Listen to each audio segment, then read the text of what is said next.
Welcome to the Danny Clinkscale Reasonably Irreverent podcast. Insightful and witty commentary, probing interviews, and detours from the beaten path.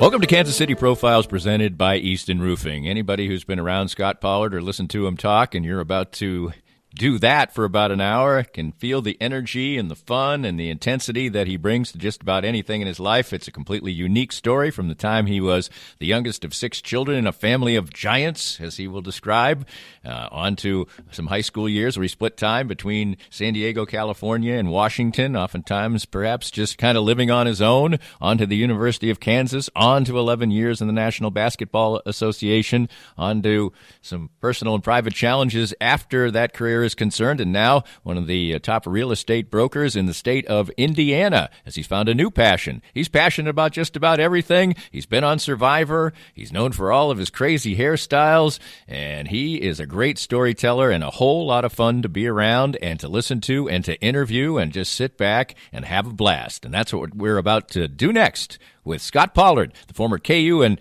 NBA great, right here on Kansas City Profiles presented by Easton Roofing. More of Danny's Reasonably Irreverent podcast after this. I'm here with Joe Spiker, owner of Easton Roofing, and boy, we had to negotiate a million things in 2020, but Easton Roofing navigated them all. As 2021 rolls out, what should we expect this coming storm season? Well, Danny, it'll be the same thing as it is every year. You know, the storms come, and you've got the guys out knocking on doors offering quote-unquote free inspections. Be wary as a homeowner. If somebody's knocking on your door, they probably need the work, and if they need the work that bad, they may be willing to do something untoward to get it. So if somebody knocks on your door, says they want to give you a free inspection, just tell them have a great day and give us a call. We'll come out for free and give you a good, honest opinion as to whether or not you need to do anything at all with your roof. And what's the best way to get in touch with Easton Roofing? You can always find us online at eastonroofing.com or give us a call at 913-257-5426.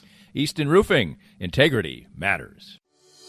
Cinematic Visions has been an affordable solution for professional media production in Kansas City since 2003, offering award-winning video production and creation, as well as a wide array of digital and social media management services. From planning, scripting, filming, editing, and post-production, to delivering your product to a watching world, Cinematic Visions will provide professional and affordable services for you and your business with the necessary return on investment to make it all worthwhile. Cinematic Visions' goal is to unlock the power of storytelling through video and a strong online presence for your company. Beyond the numbers, they want to inspire and evoke your clients to feel and act. Let my friends at Cinematic Visions embed your brand where it belongs, in your customers' minds. You can find them online at cinematicvisions.com or with a quick phone call at 816-600-6300. I'm here with David Schmidt from Private Capital. And David, tell us more about your outstanding firm. Thanks, Danny. Here at Private Capital, we focus on return on asset. In today's world, it is survival of the fittest. We look at things from all angles and try to figure out what works best for you. The changes we will see this next year on assets will be monumental. The key to success is knowledge. Know where you want to go, and we'll be here along the way. To find out more, give us a call at 816-221-7775. David Schmidt from Private Capital with the best service for you. It's time now to get some great assistance on healthcare with Chad Beisel from no-nonsense-healthcareninja.com. And Chad, even your business's name would indicate that you have a real aggressive way and an important way to go after some health insurance for your clients. What I've found out in the industry is just a lot of people are really confused. They don't know what plans are good, what their plans offer, how they cover. And so I've just taken the approach of being really educated on what options are available to clients and showing them all the options that are available and making sure they understand them so they can pick and choose what options are good for them. And one thing that's really important, of course, is access to doctors and hospitals.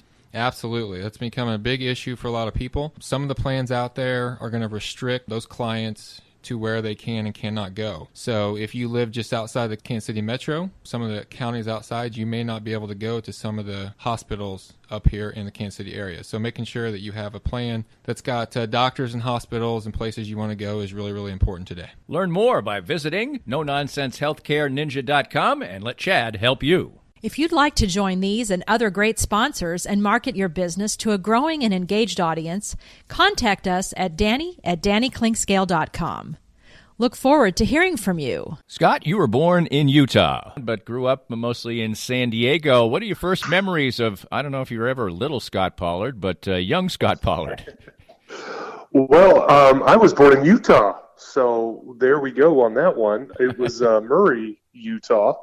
And that's just south of Salt Lake. If you've never been to Utah or you don't know much about the state, and I set a record at the hospital. You're right. I was never small. I was 2 feet tall. I was 13 pounds and 8 ounces. Whoa!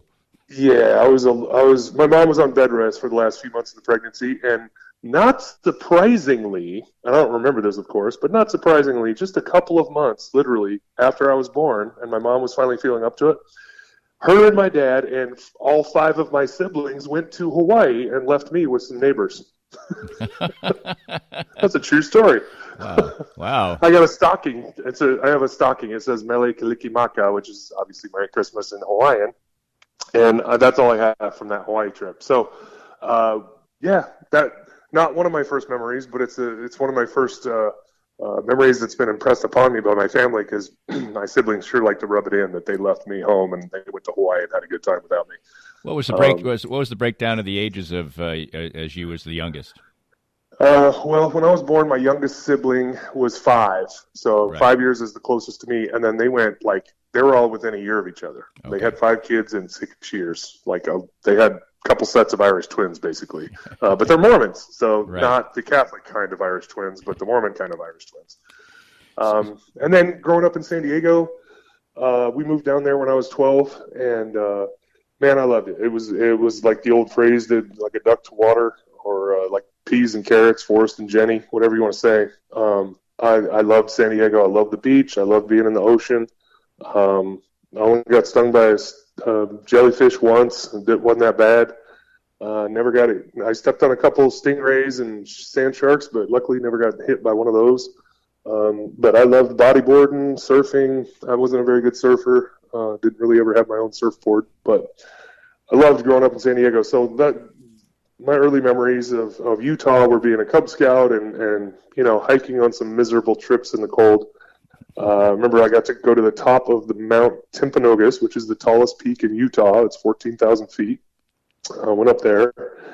But then, yeah, I'm going to jump around. I don't know if you're aware of that already, but I tend to jump around. But it sounds like you really sort of found, the place you would really enjoy when you're in San Diego. But as you're growing up, and obviously you're a big guy, did basketball start early, or did that take a while? Oh, basketball, I came out with one. My dad's in the State of Utah Hall of Fame. Right. My mother is 6'2", although she never played basketball or any sport, really.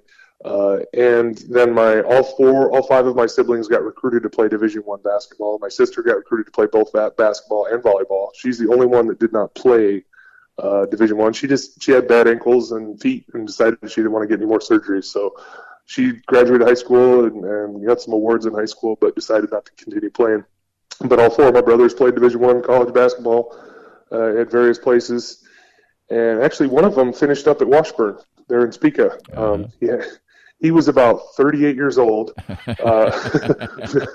But because he is a Mormon and he went on his Mormon mission, his eligibility extended to whatever, that he actually had 2 years of eligibility left when Coach Chipman, Bob Chipman, the legendary coach at Washburn, that I used to do my summer. I'm jumping around, Danny. Here we go. Yes. But we did. That was my summer job. Is I'd go around the state of Kansas with Bob Chipman and do basketball camps. And one time he was like, "Man, you got any brothers with any eligibility?" I'm like, "No, man, they're all old." I was 22, I think, at this point. So yeah, he was 27. He's 5 years older than me.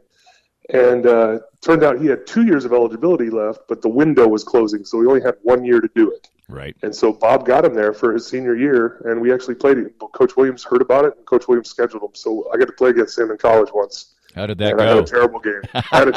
because I was trying to kill him, and I put way too much pressure on myself. We won, of course, but I was trying too hard.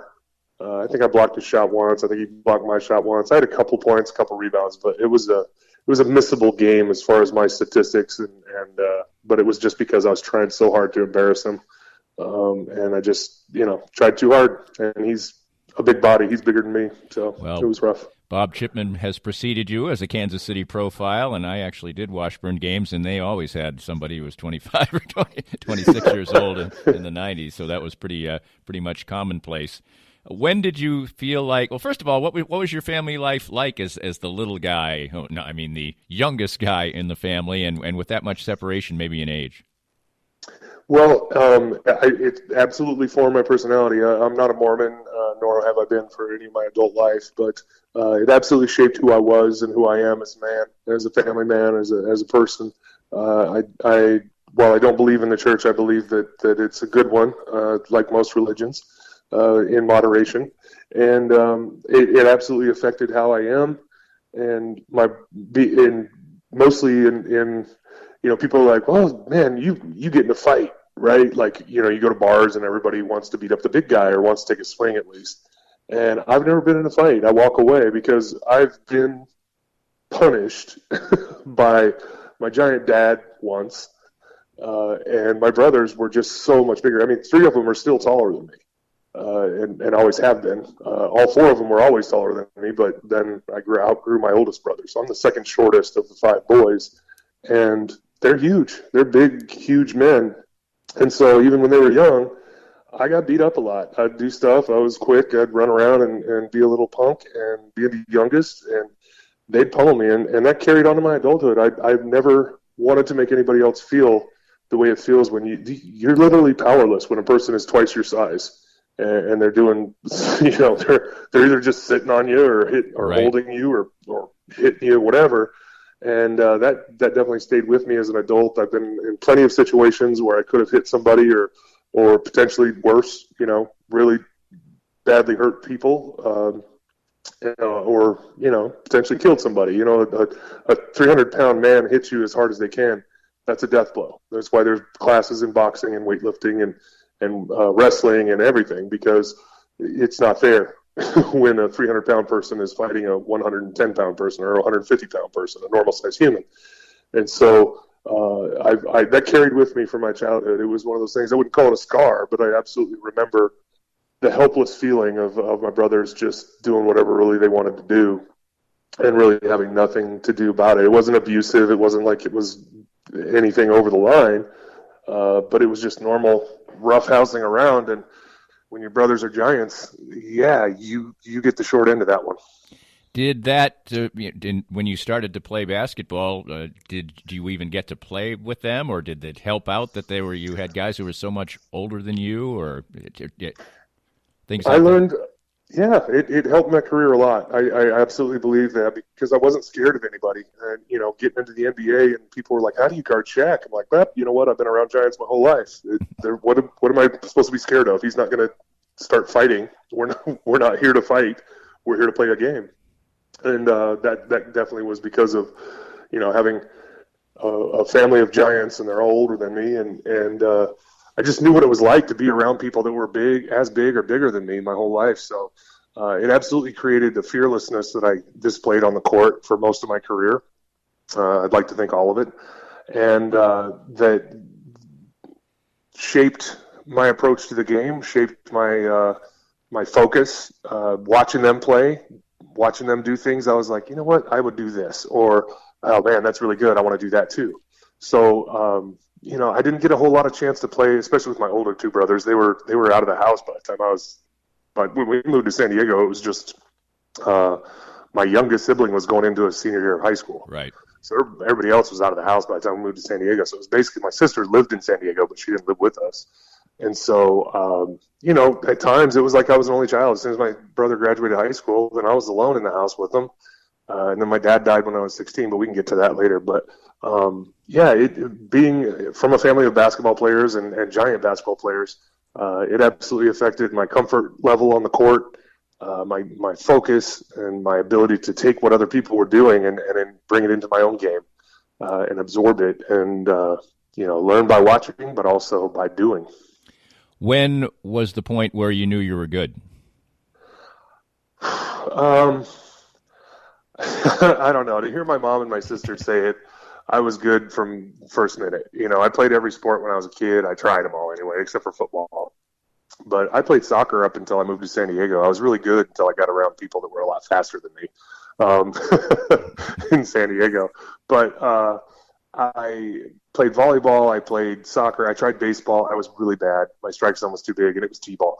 But it was not really my sport. But playing all the different sports and then getting back to basketball was it became my passion after my dad died. But when did I know I was good? I mean, it's a sliding scale. When did I know I was good? I dominated every league I was in when I was a little kid. My mom, I've got the score sheets, and my mom kept my stats. I was getting 26 points, 15 rebounds, 20 rebounds in first grade, second grade. But what does that mean in rec league? Right. And then in high school, I got my first recruiting letter in 7th grade. Well, you can attribute that to being from a family of basketball players, right? I mean, all my brothers got recruited, so of course there's another 7-footer coming. Who's going to be the first one to jump on it? Well, it was Jim Boeheim at Syracuse. That was my first recruiting letter in 7th grade. Back then, and I don't know if that's a violation nowadays, but back then that was not a violation. It wasn't illegal. So that 7th grade, I'm like, I got a recruiting letter. I'm in 7th grade. That makes you feel good, but does it mean you're good? I don't know. And again, the valuable experiences that my brother, my father, had been through with recruiting and dealing with coaches and what they them telling you what you want to hear. It was easy for me to weed through the BS. And so when it came time to think, oh man, am I really that good? It was freshman year, sophomore year of high school, because then I started getting everyone. Like everyone. I had my pick of anywhere. And then, my senior year, I was already signed with the University of Kansas. But I was ranked the 33rd best player in the country, not position, but overall. So that made me feel good. And I was a parade All-American or something. I don't remember. Like 3rd team, and you're getting awards. I got CIF San Diego section, volleyball player of the year. I got the state of Washington player of the year my senior year when I moved up there for my senior year. I got the player of the year in the whole state of Washington. And then you get to college and I'm like, well, all these NBA scouts are here, but they're not here for me. They're here for Steve Woodbury or Richard Scott or Greg Ostertag or Paul Pierce or Rafe LaFrance or Jock Vaughn the list goes on. Right. So all the people I played with in college, it was my senior year before Coach Williams pulled me aside one game and he goes, hey, there's a bunch of college scouts around. I'm like, I know, they always are. It's for the guys. And he goes, no, these are here for you. I just wanted you to know that. So play good, son.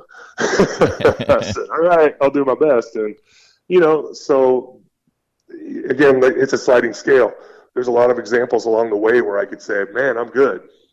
But I never quit. I never rested on that information, whether it was high stats when I was a little kid, whether it was all the awards going along the way, high school, college, getting conference awards, winning all tournament team, here or there, winning all the games we won, getting to the Sweet 16 all 4 years, pro scouts coming at you, and then you get drafted in the first round. That's really, I guess, the first point where I was like, damn, I'm good. You mentioned that your dad passed away when you were 16. Somebody at that age who's had obviously such an impact in your life, and obviously was a fine athlete as well. How horrible was that? Horrible. That's a good word. I was just about to say that word. It was obviously the defining moment of my life. I would say it made me grow up in a lot of ways I wasn't ready to grow up in, but that ended up being good for me. I quit doing some really dumb shit that I was doing when I was a kid before that, but knowing that he was on his way out helped me quit doing some stupid stuff. And so it matured me, and I wore 31 my whole career when I could, except for certain teams in the NBA where 31 was retired because of my dad. I changed my number from 35 to 31 when he passed away at high school. And actually, immediately, my gut reaction, I just quit. I was like, I'm not playing basketball. It happened in October, and basketball was just about to start. I was going to be I was a sophomore and going to be on varsity for my first time. And I was like, I can't do this. And 2 weeks later, I was like going crazy. And so I made the right choice, and I got back on the court. But it was, I'll say it was good in the way that it created, and it's hard for me to explain it, but I had a rage inside of me for the rest of my basketball career. Not in my personal life, but on the basketball court. And I think that's why I smiled so much when I played basketball, because it was to mask how angry I was that my dad never got to see me play basketball at any real level. And so it inspired me in ways that, and gave me passion in ways that I probably never would have had he not passed away. It inspired me to never quit. It inspired me to do everything I could possibly do all the time, to get better, to be a better student, to be a better human, stop making mistakes, stop being a dumbass. There was a whole lot of things that made me better as a result of his passing. And it was because I missed him so much, and it was because I was so angry that he was gone. And so it's one of those things. Everybody has a catalyst or something that is the instigator of why they did this or why they did that. And the most horrible thing that's ever happened to me turned out probably to be the thing that made me successful. What were the circumstances?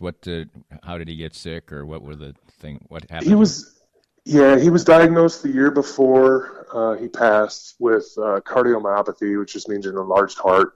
Right. Same thing Wilt Chamberlain died of. You get big. We're not supposed to be this big. Our hearts aren't bigger than normal-sized people. Our backs aren't bigger. Our vertebrae. That's why a lot of tall people have back problems. I mean, my bones are longer, but vertebrae, organs, certain things just don't go supersized, and if they do, it's a problem, and the heart's one of them. So you overwork your heart to death, and bodybuilders have the same problem. You get these 400-pound strongmen. It's the same thing. It doesn't matter if it's lean muscle or fat. Your heart doesn't know the difference. It's pumping through too much weight. And my dad was 380 at the time. He was 6'10", 6'9", 380 pounds about that time. And so when the doctor diagnosed him, he's like, look, he can lose weight. He's still going to be 300 pounds. He can lose weight. He's still going to be 280 pounds. The heart's done.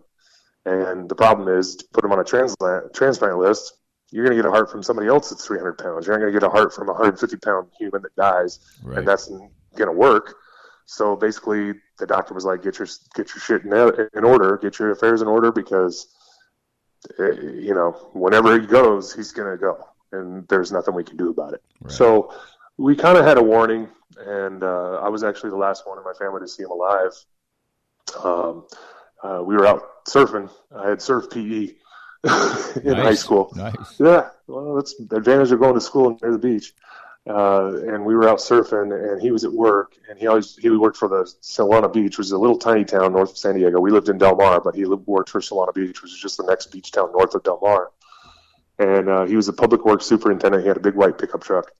And we were just coming up the cliff in La Jolla, Solana Beach, his city. And he pulled up, and just lucky timing. And I remember the last thing he said to me was, take care. And he waved and drove off, and 2 hours later, he was dead. Wow. Yeah. Got a call from one of my best friends. He called me up and was like, Scott, I'm not joking. Just there's paramedics. Your dad's truck is wrecked. He had just passed out. His heart stopped while he was driving. Luckily, nobody else was hurt.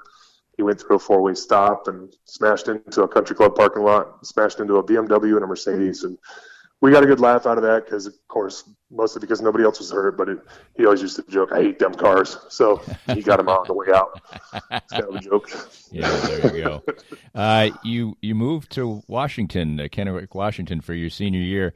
After you've been, in a high school in San Diego and you loved it, that must have been kind of rough. It sucked, actually. My mom made me do it. I've forgiven her since, but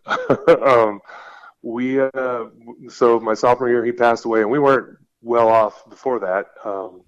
There was times we were on government welfare, and then my dad got that job. But yeah, we ran out of money. My mom was disabled, couldn't work, and so she went my sophomore year to go live with after my sophomore year. She went to go live with my oldest brother in Kennewick. He was playing semi-professional basketball. He was also making a comeback at the age of 28 to try to get back into professional sports. And so my mom went up there after my sophomore year, and I just kind of bummed around with friends. I mean, you could say I was homeless, which I technically was, but I wasn't like I was on the street. I just kind of slept at whoever's house they would take me in. I'd sleep here for a while. I'd sleep there for a while. I didn't want to wear out my welcome with anybody. And then after my junior year, my mom was like, "You're coming up here." And I was like, "No, I don't want to. I'll just live with some other people." And then she was like, "No, you're coming up here." So I moved up there to Washington against my will. And again, this was just fortuitous. My high school team in San Diego happened to be a good school. I don't know how we just landed in that school district, but it was a good team. And then I get to the state of Washington, and my brother lived in the school district of Kamiakin High School, which had just taken 4th in state the year before. So when I joined the team, they were like, "We're going to be ranked in the nation." And we were. We went to the Myrtle Beach Classic that fall, and we beat a couple of ranked teams. We lost one game out there, I think. And so we got ranked in the country as a high school team, which is obviously arbitrary, not really anything to hang your hat on, because there's just too many teams that don't get seen. But we had a good run. We got to the state semifinals. I missed a free throw, and they came down and scored an and one on me. And I apologized to the team. I cried a lot. And at that point, I was 18 years old. And I said, "Mom, I love you, but I'm leaving." And I jumped back in my car. And I went back down to San Diego, and I got a job. And I lived in an apartment for about a month. And got a job down in San Diego at the Top Gun bar, which was in that movie Top Gun, where they're playing the piano. "You shake my nerves and you rattle my brain." That bar existed at the time. I hope it still exists. I don't know. I've been there in a long time, but that was my first job. So I'd go down there and work. And then as soon as I graduated, I played volleyball again, and we got in the San Diego playoff. We won the San Diego playoffs, graduated with my friends, went to prom, all that kind of stuff. Great. And then left and went to Kansas. Never went back. More of Danny's Reasonably Irreverent podcast after this. It's time to visit once again with Dr. Brad Woodle of Advanced Sports and Family Chiropractic and Acupuncture. And Dr. Brad, your group has reached a significant milestone in receiving a prestigious award. Danny, we've been honored for the 10th year in a row to receive the 5-Star Service Award from Integrity Doctors. And what this means is that all of our offices throughout Kansas City have made sure to give people excellent chiropractic and acupuncture care, be on time, and do a very complete and thorough job, and have great responses back from patients. I know firsthand because I was just treated, for instance, today by you. You have a wide range of fantastic services. Absolutely. Chiropractic, acupuncture, physiotherapies, rehab, anything that you need to keep you well in bones, muscles, joints, and nerves. And I can't say how much it's benefited me in the time I've coming here. Upwards of 2 years, my back has improved 100%. And you can have that same kind of treatment too. For more information and your chance for a healthier way of life, visit asfca.com/Danny today. Hi, everybody. This is Matt Llewellyn from 23rd Street Brewery in Lawrence. I just want to thank everybody for supporting local restaurants during this time of uncertainty. 23rd Street Brewery is now open until this pandemic is over. And right now, more than anything, local restaurants need your help and support. Come on out and see us. 23rd Street Brewery is open now from 11:30 till 9 o'clock for dine-in and carry-out. Whatever we can do to help you out, maybe with your catering needs, too. I appreciate all the support, and thank you for continuing to shop local.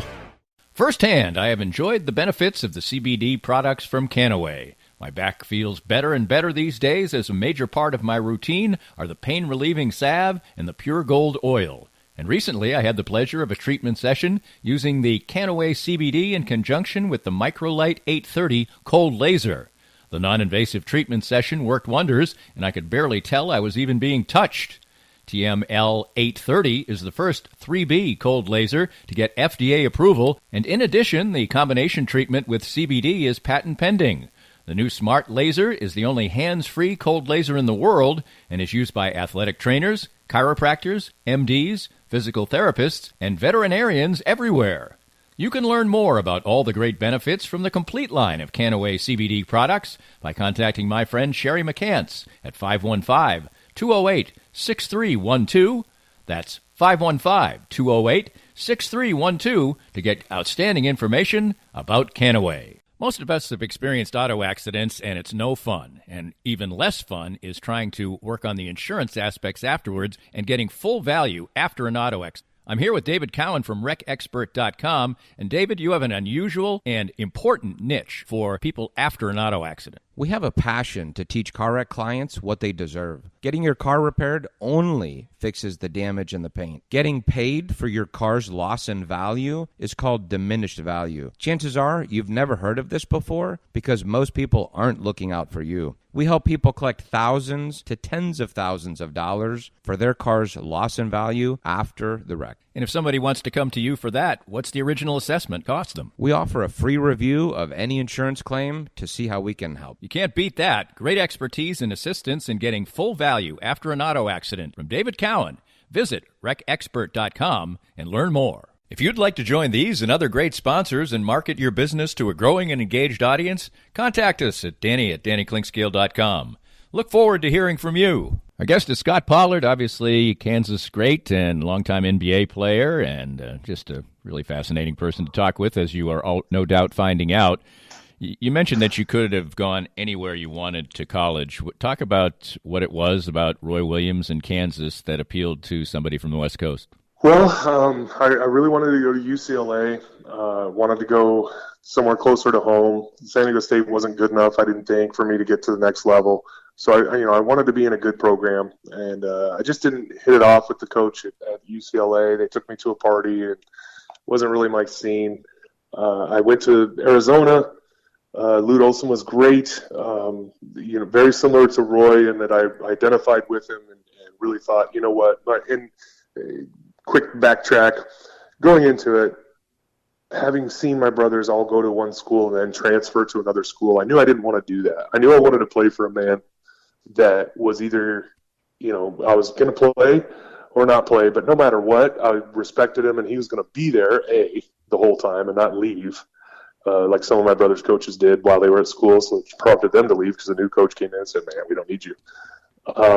And then B, whether I played every game or none of them, I respected the man. And his decision would, it's like, hey, if I'm not good enough, I understand. I respect that coach. And so that was kind of my mindset going into all of it. And I thought Lute was a great guy. And I was a little apprehensive about the fact that during practice, he sat up in the stands, like the upper level, and watched and talked with people, and the assistant coaches ran practice. I thought that was weird, but that's just kind of how he did things, I guess. But I really wanted to go there. I actually verbally committed to the University of Arizona because they took me to a party, and it was my scene. I like girls with long black hair. I've married 2 of them. So I canceled my trip to LSU, which was really just to see what Dale Brown would offer because the word on the street was he was offering lots of money, and I just wanted to see what he would offer me. But I canceled that trip because I went to Kansas, and Roy blew me away. I could go on and on about how little different recruiting things and things that really clicked with me. My recruiting trip, they took me bowling because I was just like, don't take me to a party. I don't drink. I don't go to bars. Let's just do something normal. And so we went bowling, and it was kind of boring, but it was fun. That's where I met Greg Gurley. He was my host. If you're in Kansas City, you probably know who Greg Gurley is. He's the unofficial mayor of Kansas City. He's like Big Tom Callahan's son. Hey, I'm Tommy boy. Greggy want wingy. But no, we've been friends ever since. Greg, that's why I say that. I say that because we're very close friends. Being in San Diego, we had crowded games because we were good. But I had been to San Diego State games. I had been to, other teams came in to play against San Diego State, and there was never that many people there. And San Diego's an outdoor town. Most people don't go inside to watch something unless they're really good. And so I had never seen 17,000 people inside a building ever in my life. And I went to Midnight Madness back when it was at midnight, and there were 17,000 people in that building, and that really blew me away. I was just like, wait, what? This is a practice. There's 17,000 people. I've never seen 17,000 people in one place. But also, they're here just for a practice? This is crazy. So that kind of blew me away, too. But really, it came down to Roy. I needed a father figure, as we talked about my dad being dead at that point. And I needed a father figure. I knew it. And I knew that no matter what, if I played every minute of every game or if I didn't play any minutes of any game, I knew Roy was going to be there because I made him promise me he was going to be there. And Nick Collison was the last guy he promised, I think, that because I started that trend. At least Roy told me I started that trend because I started making him promise that he wasn't going to leave for North Carolina. And so I heard a lot of players after me were asking Coach, and I think Nick Collison and Kirk Heinrich were the last guys that he promised that he'd be there for their whole career. But anyway, he promised me he'd be there. I believe him, and he was. And he was great. He was very much like a father figure to me. He didn't cuss, and not that really mattered to me, but just the way he lived his life, coached us, and the way that he cared about our personal life as well. Our grades were very important, and so all of that appealed to me, and just the way he is, the way he was through the recruiting process, and then of course, as I mentioned, just being there in Lawrence, it just felt right. Sorry. I'm not getting weepy. I just got a little bubble in my chest. I'm 45. Well, you come to Kansas, and Lawrence is not what many people would think of as a place in Kansas. It's really kind of it's a very cool place. I went to school there, obviously, so I'm going to think that. But when did you get a sense of that the town was going to be like that, or did you think you were headed to, Rube country? I'd been to enough different places, even in high school. I had been to Alaska. I had seen small towns and where there's nobody there. And so I kind of had a feel that Lawrence wasn't just this place in the middle of nowhere. Right. But I didn't not obviously, but I for sure did not think I would fall in love with it the way I have. The way I consider it home now, the way that I've learned how it was founded, why it was founded, how important it is in American history, how important the university is in American history, and just the state in general. I truly love Lawrence, Kansas, and I never saw that coming. I didn't think, oh, yeah, this is where I want to spend the rest of my life. I was just thinking I want to go here and play basketball and then go back to San Diego. And it just didn't work out that way. I fell in love with the city and if it weren't for some other stuff later in life, my personal life, I'd still be there. But it's a great place and fond memories there, and we get back as much as we can, which is less and less over the years.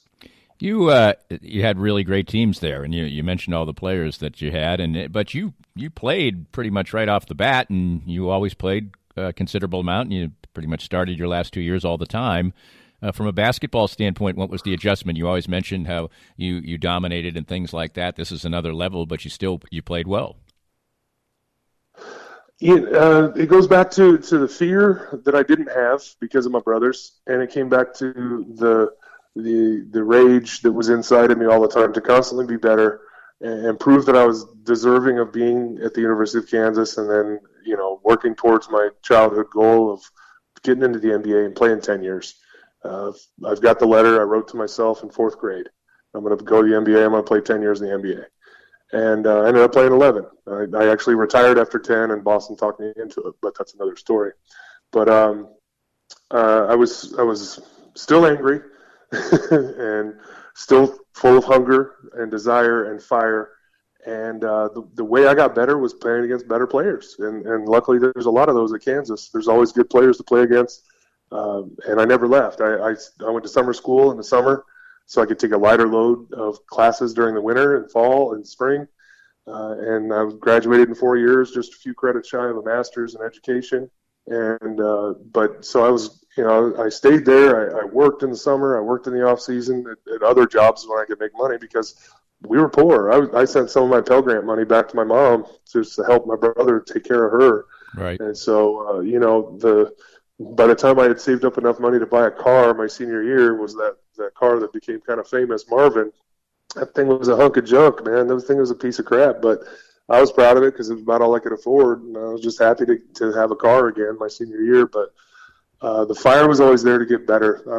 I think the biggest thing that I think set me apart from other big guys was I always ran. I just wanted to run, and I tried to beat everyone down the court. Not everyone my size, everyone. And so when we do running drills or conditioning drills or whatever it was, I tried to be first. Now, I wasn't always first. There's a lot of fast guys I played with and guys that had better cardiovascular fitness than me. And little guys tend to be quicker at changing directions when you're running sprints on a court.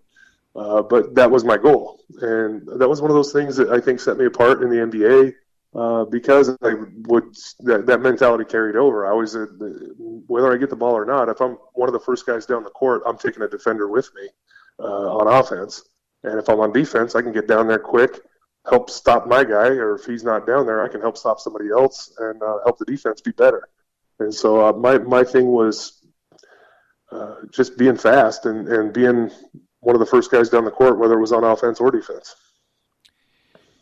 Talk about maybe a couple of things that were highlights for you in college and maybe a disappointment or two as far as basketball is concerned.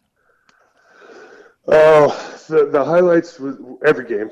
I loved every game. My freshman year, I'll point out one. It was early. It was our freshman year. Jock Vaughn and I were roommates all 4 years. We had played in a couple all-star games with each other, against each other, and we were like, hey, where do you want to go to school? You want to Kansas? Maybe. I'll go to Kansas if you go to Kansas. Let's be roommates. Okay. So that's how it worked out in a nutshell. There's a longer story there, and it wasn't like, hey, I'll go there if you go there. But it was like, it's on my list. Let's go.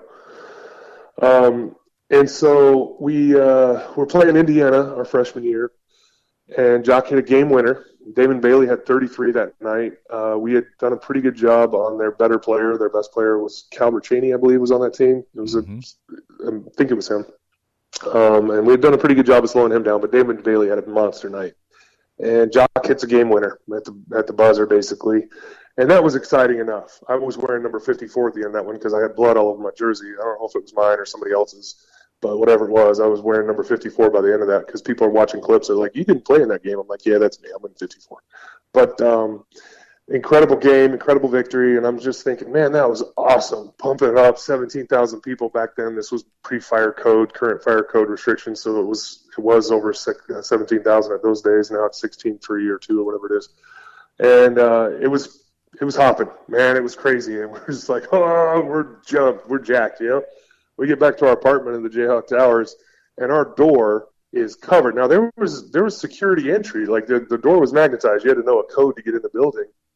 And our door is covered with, like, Jock, you're the man, and all these notes to him for hitting the game winner. And we both look at each other like, oh, man, we went to the right place. Because we're both from Southern California, and this type of stuff didn't exist for us in high school. Like I said earlier, we went to good high schools, good crowds, good teams, so we had a lot of attention, but man, going to Kansas was a completely different thing for us. And so that one stood out, big win, and that experience post-game. And then, the worst one of my life, really, basketball-wise, was losing to Arizona in our senior year, because we were supposed to win it all. We were number one from start to finish. We had 4 first-round picks in our starting 5 that all played over 10 years in the NBA. We were supposed to win it that year, and we were supposed to be the first people that got Roy Williams a championship at the University of Kansas, and we failed. And so that one hit hard and still does. That one hurts, and it always will. That's my worst basketball memory. I guess the thing that's ironic about it is that, they weren't some little bunch of upstarts. I mean, this was Arizona. They had sort of underachieved to be seated where they were and everything else. That was a damn good team, although you still probably would have been favored for first-round picks, but they had some dudes on that team. Yeah, I played with Mike Bibby later on in Sacramento as a professional, and we talked about it. He's like, man, we weren't that good during the regular season. We just caught fire and won 6 in a row. He's like, that's all it was. Like, the guards couldn't miss. Him and Miles couldn't miss. They just were on fire. And their big guys, they weren't that good. They were great role players. They were good at getting rebounds, hustle plays to get their guards the ball, and their guards were great. Jason Terry hardly played that much. NBA player, the Jet, JT, and he hardly, played that game. He was a freshman, and they just they did it. That's what makes the madness, that old cliche. Right. That's why they call it March Madness, because one bad game and you're out. And it was frustrating, but that is the magic of it. That is why it's so exciting to watch those games, because the best team doesn't always win. And I'll never believe that we weren't the better team. And Mike knew it too. Mike was like, right. You guys were supposed to kill us. And we knew it. But they caught fire, and they were like a buzzsaw, and we couldn't make any mistakes that game because they didn't make any. And Right. we made a bunch of mistakes. I got in foul trouble. I only played a couple minutes in the second half. I got my fourth foul with like 18 or 19 minutes to go in the game. So I hardly played in the second half. And when you're missing your starting center for most of the game, that's going to hurt you. You know, we're not going to get as many rebounds as we normally get with me sitting on the bench. When you so you finish up that part of your career, and now it is time to try and achieve your dream of the NBA. What was the run up to the NBA draft like for you, and what were the expectations? Man, Coach Williams helped a lot. He narrowed down a list. He's like, they're all scum, but I'll let you talk to these agents, and you pick one from these group. And so I picked one. And then it was the college all-star games, the NBA tryout camps, the NBA draft camp in Chicago where they weigh you and measure your vertical leap, you know, and you play some 5-on-5, and then they call you for individual workouts. And that's where I moved up. I moved up because I was still angry. I was still full of passion to play and outdo people. And so it didn't matter what it was. I was first. I just wanted to be first. If it was the leg press, I did the most weight that they'd heard of. And in Atlanta, I remember that specifically. They had leg press in Atlanta. I don't know why, but that was a big thing for them. And somebody did 600 pounds. I said, put 600 pounds on there. And I did 600 pounds. They're like, you're too big. I was like, just do it. And I did it. You know, they did the, 225 or 185 pounds, whatever it was, on the bench press. And whoever did the most, I was like, who did the most? And then I would do more. And then you get to the basketball part, and I would just try to kick everybody's ass. That was my goal. I made one guy quit. I'm not going to say his name. He got drafted too. But we were in a city together playing against each other, and he quit. He walked off. He goes, I don't fucking want to be here anyway. And so that was my mentality. And Detroit 100% told me, we have the first pick of the second round, and that's where we're looking at you. And that's why I went and worked out for Detroit. But I also worked out for 22, 23, 24, 25, 26, skipped 27, and I worked out for 28. And that was the one I skipped was Utah. I had a meeting with them in Phoenix, one of the college all-star games, and the GM at the time, Scott Layden, was like, you're a perfect fit for us. You're from here. Jerry Sloan loves you. You know Greg, and Karl Malone wants to play with you, and blah, blah, blah. And I was like, you're right. It's a perfect fit.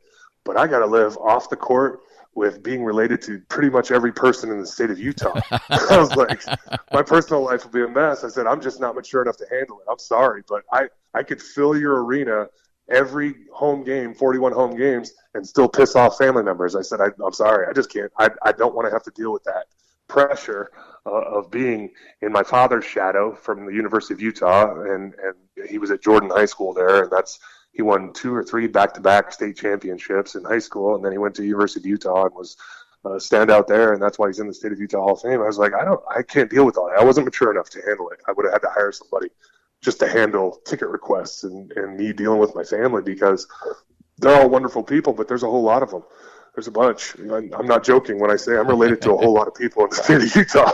I mean, shoot, my oldest brother lives there. He's got 8 kids and 7 grandkids. Right. So, I mean, there's a lot of Pollards in there and Stouts and Smiths, and I'm related to most of them. So that's the only team I didn't work out. Sorry about that segue. No, that's good. But back to the draft, and I kicked butt. Every team, 22, 23, 24, 25, 26, and 28, all said if I was available, they were going to take me. Well, Detroit also had the 19th pick, and they weren't planning on picking me at 19, but they also knew I wasn't going to be there at the first pick of the second round. So I bullied them into picking me at 19 because of everybody else I worked out for wanted me. And they heard it. They heard about it through the grapevine. I don't know if it was my agent that helped out, but whatever it was, that's why I got picked 19th in the first round. And I'll say that I was set up for success by being at the University of Kansas and for playing for Coach Williams and being under him and his knowledge and his passion for the game, and all of my teammates and all of the assistant coaches that I played for. Everyone helped me. Everyone, my family, all my childhood experiences, all of that helped me get to where I was.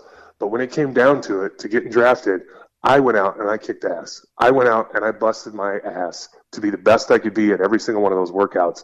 And that's why I got picked 19th and not 22nd or 25th or in the second round.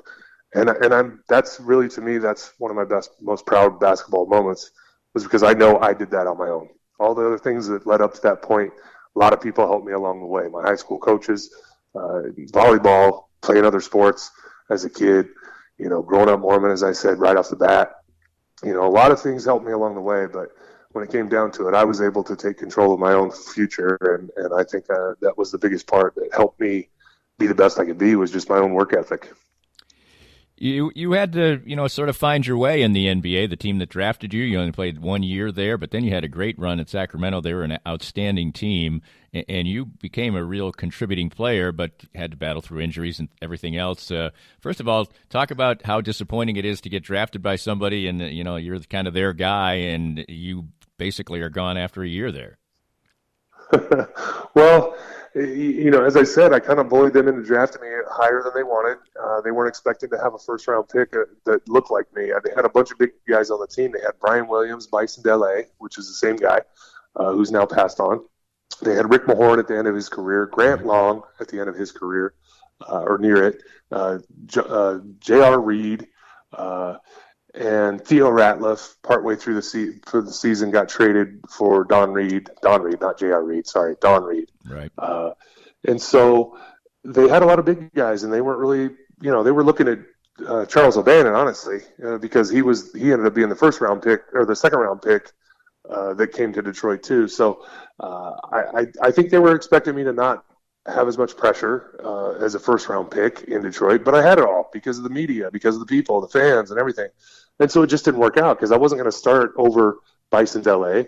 And then at the 4, it was Grant Long. He was a veteran. He just knew how to play. I didn't know how to play in the NBA. Right. So, you're right. It wasn't a good fit for me. It was kind of like, well, he's the best player available, and everybody else is going to take him, so we better take him. But I didn't fit, and that happens a lot in the NBA.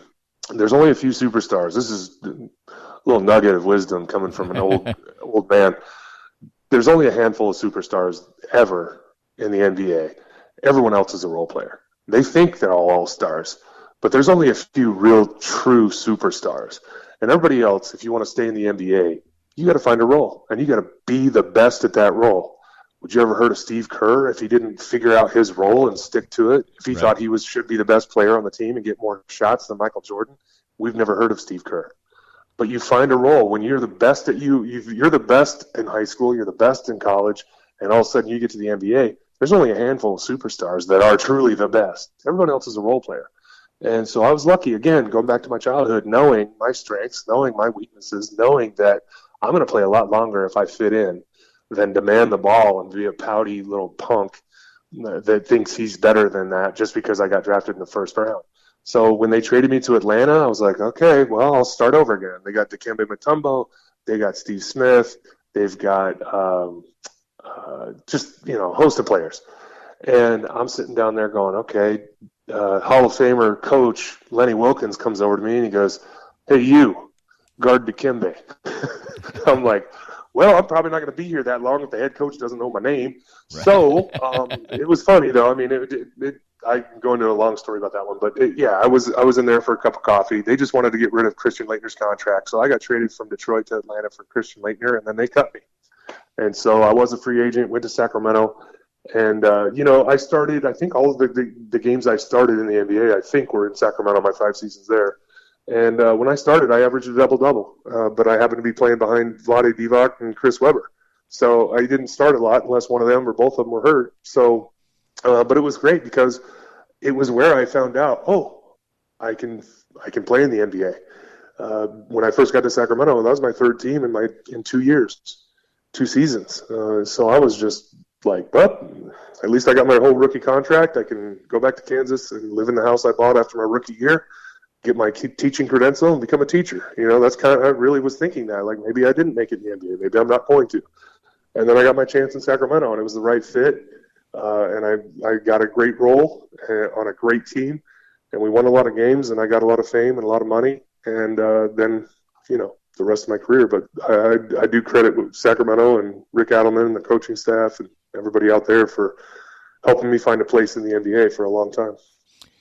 How would you describe being an NBA player, as you say, not of the superstar variety? What is it like? You're the bass player for Motley Crue.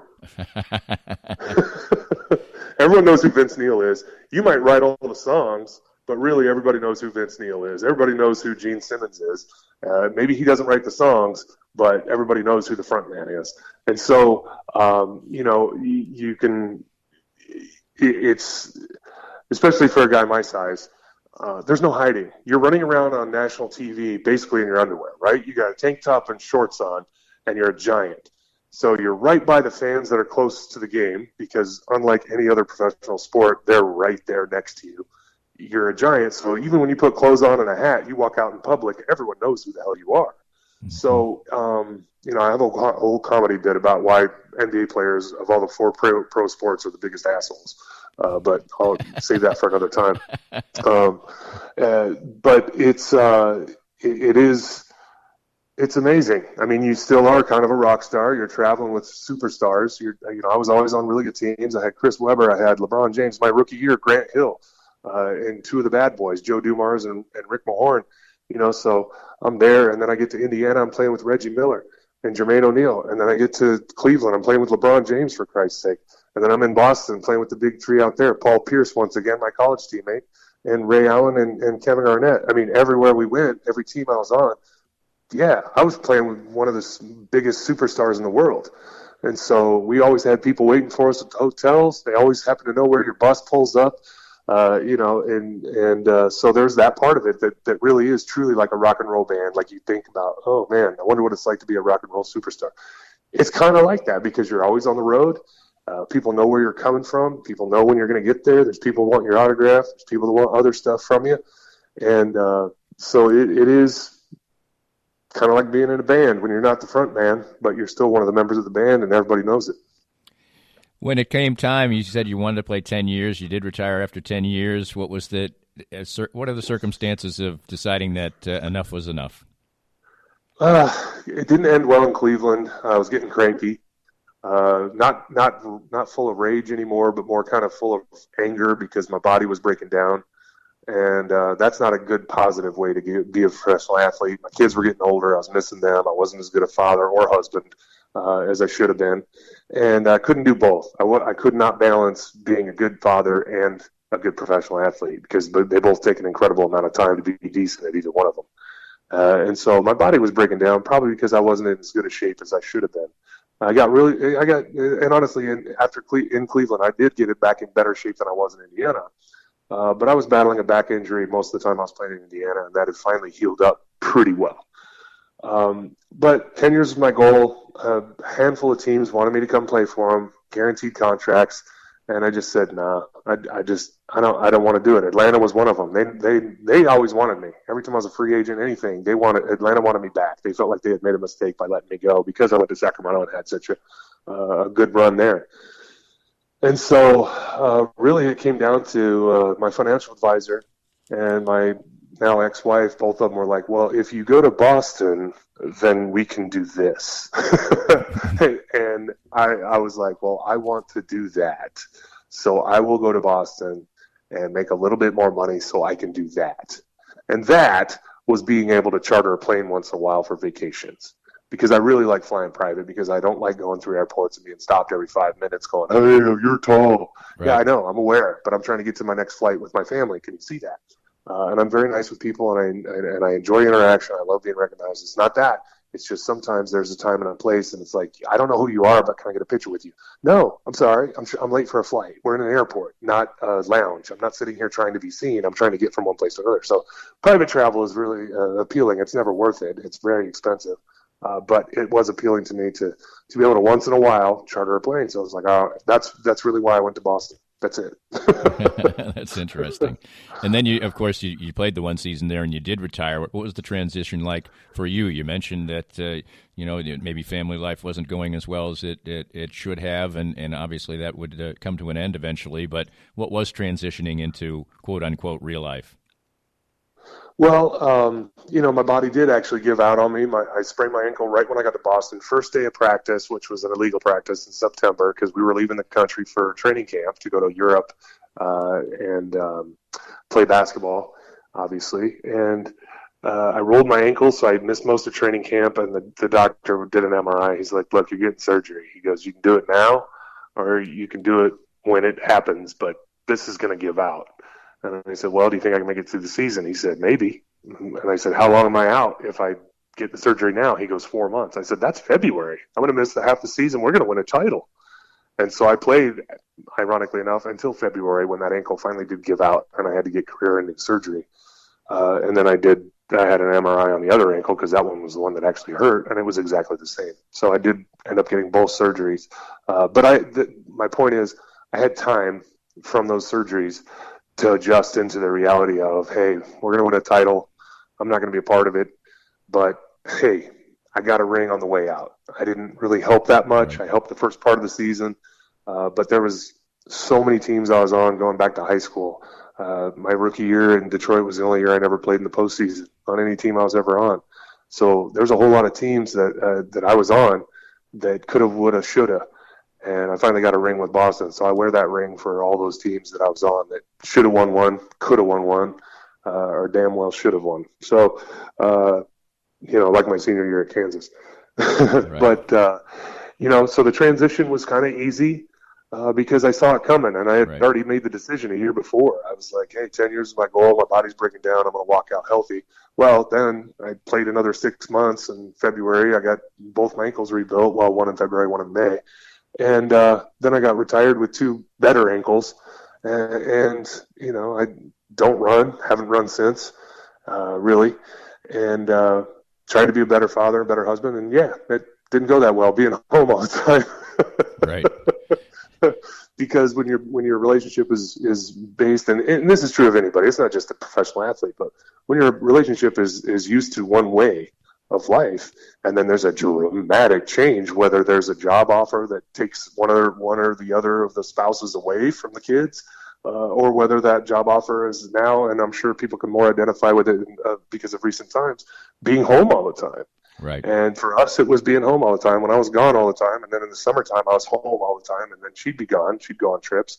Our dynamic shifted. I was home all the time. And that was a problem. And everything that was a problem before really got out of hand. And I don't need to go into detail about it. But it ended in 2011. And now I'm married. I'm very happy. And we have a child together. So I have 4 total. And now I've been a dad. I've been changing diapers. Well, I'm done changing diapers for my 4-year-old is potty trained. But been a dad since '98, and wouldn't trade it for anything else. You have gone through a real challenge, actually, that I am going through right now in 2019 with your wife, and she had breast cancer. And I know that it was something that you tried to use to help other people. And I read an article about it, and it was very, very touching. But it is difficult and kind of a helpless feeling. As I said, I'm going through that right now. But on the other side of it, it can be very rewarding, and helping other people can be very rewarding. Well, I didn't know that, and I'm sorry to hear it. We don't have to go into detail, but just know that there's a lot of people out there that are hoping for you that have been through it. And I'm one of them, and I hope everything goes as well as it possibly can. But yeah, I mean, my mom has beaten breast cancer twice. My sister had a double mastectomy, and is still with us. And so when my wife contracted it, we both just, we're not religious people, but we held each other for a long time and prayed. And she got through it. She was incredibly, it did not go invasive, which the doctors were completely dumbfounded at how at 11 centimeters it had not gone invasive into other parts of her body, but somehow it stayed where it was, and they were able to get it all with surgery. And she didn't really want to tell her story. And I said, you know what, love, there's so many people out there that have bad cancer stories. You need to tell your story to let people know that there are good cancer stories, and that you keep a positive mind frame. That helps. I'm not saying it cures it. I'm just saying a positive mind frame of, hey, we're going to do this together. We're going to beat this together. And it doesn't have to be a spouse. It could be a child. It could be a parent. It could be a friend. But everybody needs somebody to go through it with, because it is hard. It was hard. Mm-hmm. And you definitely have to lean on each other. Man, I was a wreck. I told the story that, I kept it together. I was acting like I'm here. I'm your rock. I'm here for you. And I was there for her. Every time she broke down crying and she was scared, I was like, babe, we're going to beat this. We're fine. And I'd give her a pep talk, and I was her rock. And then she went in for surgery, and I melted. I huddled in the corner and cried pretty much the whole time she was in surgery with a sweatshirt over my head, just hiding myself in the waiting room because I'd held it together for so long. I didn't have anything left. And when they came out and told me they got it all and woke up, that's the greatest day of my life, besides my kids being born. And so there's good stories out there, and I know a lot of the bad ones. I have lost friends to cancer. I've lost loved ones to cancer. And so I know there's a lot of bad ones. And so I hope, Danny, that you guys make it through on the positive end and things go as well as they can. And that you guys can think about the positive things and what you're going to do after and get there and get to the after. Well, thanks. We could do this another time. Maybe we will, because you got a million stories, but our time is short now, and we talk about Survivor and everything else. But people can read a lot about that.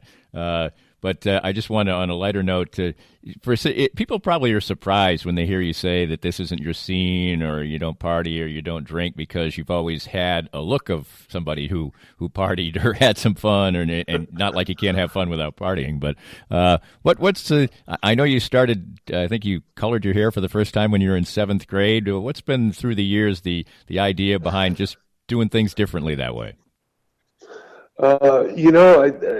I think it partly has to do with my birth order, being the youngest of 6, wanting to stand out. And by the way, let me clarify, I do drink. I just didn't drink when I was in college. Okay. All right. So I do imbibe now. I don't want anybody to listen to this and be like, man, I was drunk with that guy in the plaza. He's a liar.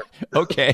All right. No, I do get out now. But during my career in the NBA, I would drink once in a while during the season, but I'd pick my moments. It wasn't like it was an everyday thing. But anyway, let's move on to your story. So yeah, I think it partly was my birth order regarding my hair and being different. I cut a mohawk. It wasn't like a good mohawk. It was kind of the faux hawk where I had hair on the sides. It wasn't bald, but I did that in 7th or 8th grade, and then I dyed my hair with the lemon juice or the sun in stuff when I was in 7th grade. And, part of that was being new in San Diego and being near the sun and the beach. I was like, man, everybody's blonde here. My hair was lighter before I was a man.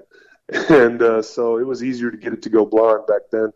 But yeah, that just kind of always stood with me. And I really don't have an explanation for it other than I just wasn't scared to try looking a different way. I always knew I wasn't going to be one of those people that had the same haircut for 40 years. And from now on, I might, if I live 40 more years, I'll probably have the same haircut because it all fell out. When you really are just a fascinating storyteller and have a lot of great stories to tell, and clearly are somebody who throws a lot of passion and dedication into your life. At this point in time, you sound like somebody who's enjoyed what's gone on before, but is looking forward to what's going to be next. Just talk about your station in life right now. Well, parenting is first. I've got a 4-year-old. I've got a 22-year-old and a 4-year-old at the same time, so that's fun. And it's not a grandkid, which I'm glad for. I keep telling my older ones all the time, like, I'm not ready to be a grandpa yet. I just got done changing diapers. I'm not doing it again. All right. I don't want to change diapers my entire life. But they're a blast. My kids are awesome. They all have their own individual, strong personality. I don't know where they get it from, but they are a challenge at times, like all children, and they're a blessing all the time. And I'm really lucky to have all 4 of them. But where I am right now, I'm a real estate broker, and I wish I had done this a long time ago because I like it, and it's one of those. It's crazy. You hear about it, and I never had a real job up until now, and I still don't consider this a real job because of this old trite quote. If you find something you love doing, you never work a day in your life. And man, I haven't felt like real estate has been a job at all. It's a blast. I love it. And I'm a multi-million-dollar producer here and in Indiana. in Carmel, Indiana, that's a big deal. It's not like I'm selling $20 million houses in Vail, Colorado, or Chicago or New York. The billionaires that own the Colts and Lucas Oil live right around the corner, and their houses probably wouldn't sell for more than $5 or $10 million. So when you're a multi-million-dollar producer in this market, that's kind of a big deal. My partner and I are in the top 1% of all the agents here in Indianapolis. The whole Indianapolis area, there's over 8,000 agents, and we're in the top 1%. So we had a good year despite the circumstances, and I love it. We got an office right here in the neighborhood. We live in the village of West Clay in Carmel. We service the whole area, but I love being a realtor. I love working with people. Every transaction is different. There's highs and lows like anything else in the world, but I love it so much. I talked my wife into it. I think she might be getting her license soon because I'm just having such a blast with it. And our little guy's going to kindergarten this fall, so she'll have a little bit more free time. We'll both have a little more free time. And so, yeah, I've always put passion into everything I do. And my mom lives out here now. She's in a full care facility nearby. We're struggling with that because we can't see her because they're keeping her safe from all the COVIDs. But, we enjoy life. We continue to give to the community. We get out to Kansas as much as possible. We are on several committees here locally, both of us, and we help as many people as we can. A portion of every transaction I do in real estate goes to help homelessness, to the foundation here that helps with that. We donate time and money to a lot of different things out here, and that keeps us happy and keeps us balanced and keeps our kids hopefully a little bit balanced about that there's always somebody else that you can help out. And so we try to enforce that in our lives and make sure that we're doing things the right way because we've been given especially my wife, because she beat cancer. I mean, she's really been reinvigorated with that as well, that when you get so many gifts, regardless of if you work to get them, or you were lucky or whatever it is, you get a lot of gifts for being in a certain station in life, and at that point your duty is to give back and to help other people. So that's a forefront, and it's a passion of both of ours. This podcast was made possible by our great sponsors like Easton Roofing, the presenting sponsor of Kansas City Profiles at the Danny Kling Scale Reasonably Irreverent podcast. Easton Roofing, where integrity matters. We hope you enjoyed the latest Danny Kling Scale Reasonably Irreverent podcast. Come back soon for something fresh and new.